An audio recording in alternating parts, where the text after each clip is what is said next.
In a quiet community in Massachusetts, a chilling case has emerged that has left residents on edge and law enforcement agencies on high alert. Aaron Pennington, a 33-year-old man with a military background, is suspected of the horrifying murder of his wife, 30-year-old Breen Pennington. The case has not only shocked the local community but has also garnered national attention, raising questions about domestic violence, mental health, and public safety. Breen was found dead in their home in Gardner, Massachusetts, and Aaron has been on the run ever since. His white BMW 320 was later discovered abandoned in a wooded area, intensifying the manhunt. This is a developing story that has been unfolding over the past few days, and it's a case that you'll want to follow closely as new details emerge. If you're as intrigued and concerned about this case as we are, make sure to hit that subscribe button and ring the notification bell. We'll be following this case closely, providing you with all the latest updates and in-depth analysis. Your engagement helps us continue our work, so don't forget to like this video and share it with your friends who are also interested in true crime stories. Let's get justice for Breen and keep our communities safe. Aaron Pennington, a 33-year-old man, is the prime suspect in the murder of his wife, Breen Pennington.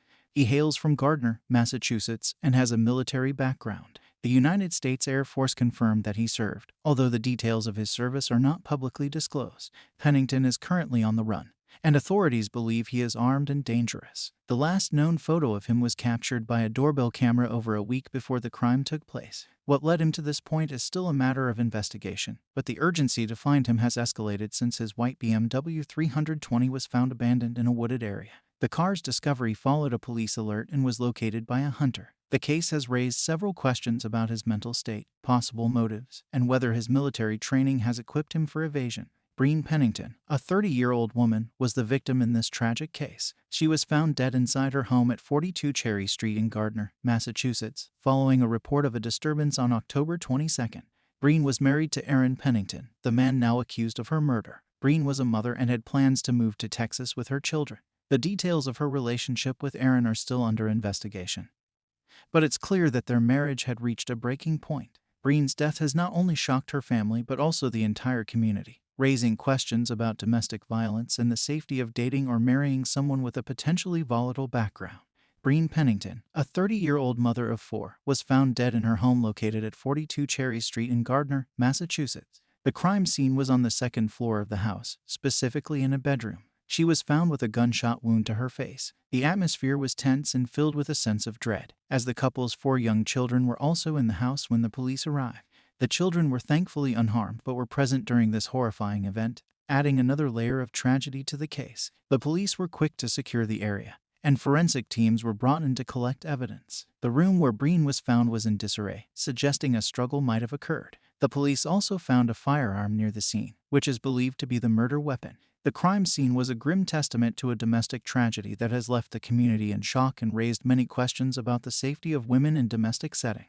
The timeline leading up to Breen Pennington's tragic death and Aaron Pennington's subsequent disappearance is as follows. October 1, 2023. Breen tells her sister that she plans to move to Texas with her children. October 10, 2023. Neighbors report hearing loud arguments from the Pennington residence. October 20, 2023. Breen withdraws a significant amount of money from her joint bank account.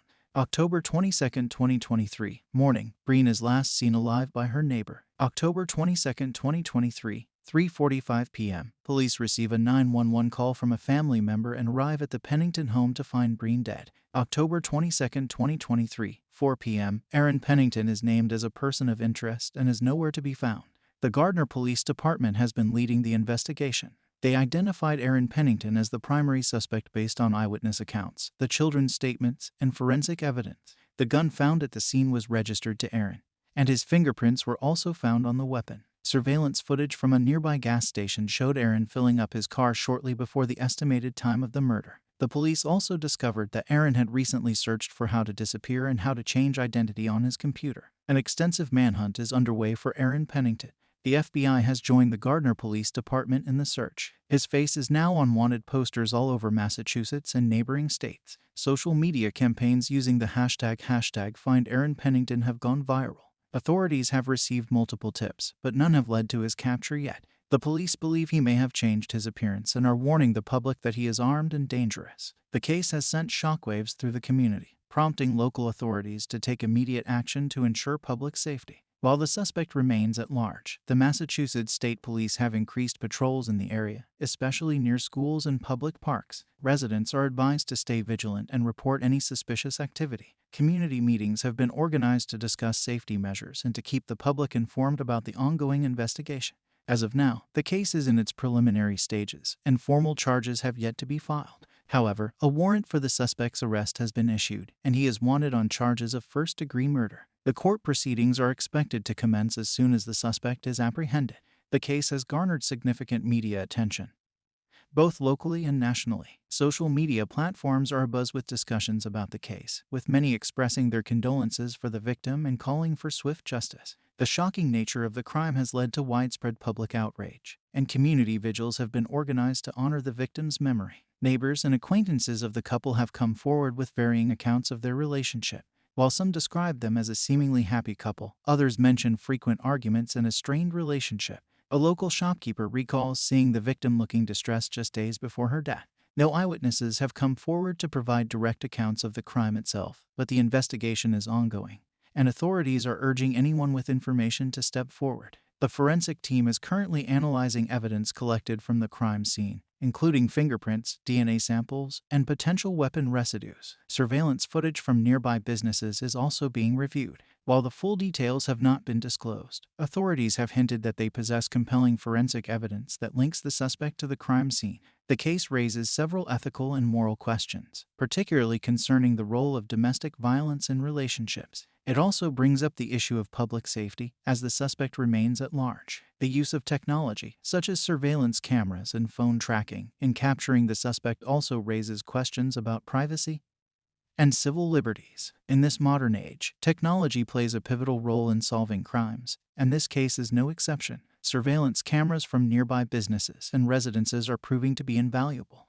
These cameras have captured footage that is currently under review by forensic experts. Additionally, cell phone tower data is being used to trace the suspect's movements before and after the crime. This technological evidence could be the linchpin in securing a conviction. Should the suspect be apprehended, the defense's strategy could potentially focus on casting doubt on the forensic evidence and questioning the reliability of eyewitness accounts. They may also explore alibi defenses or argue that the crime was a result of a heated argument rather than premeditated murder. Given the high-profile nature of the case, the defense will likely aim to move the trial to a different jurisdiction to ensure an unbiased jury. The prosecution is expected to build a strong case based on the compelling forensic evidence, including DNA and fingerprints, as well as surveillance footage. They will likely argue that the suspect had both motive and opportunity to commit the crime. The prosecution may also bring in character witnesses to paint a picture of a troubled relationship, thereby establishing motive. As of now, no court dates have been set given that the suspect is still at large. However, authorities are urging the public to remain vigilant, and it's expected that once the suspect is apprehended, preliminary hearings will be scheduled promptly. Keep an eye on local news outlets for updates on this critical aspect of the case. This case is a chilling reminder of the complexities and dangers that can lurk within relationships and communities. It raises serious questions about public safety, the effectiveness of our legal system, and the ethical implications of using technology in criminal investigations. While it's crucial to withhold final judgment until all facts are presented, the case serves as a cautionary tale that has gripped the community. We've delved deep into the unsettling and ongoing case of a man suspected of killing his wife in Massachusetts. From the crime scene to the legal intricacies, this case has layers that have yet to be fully uncovered. What are your thoughts on this? Do you think technology is aiding or complicating the investigation? Share your opinions in the comments below. And if you found this video informative and want to stay updated on this case and others like it, don't forget to hit that subscribe button and ring the notification bell. Stay safe and stay tuned.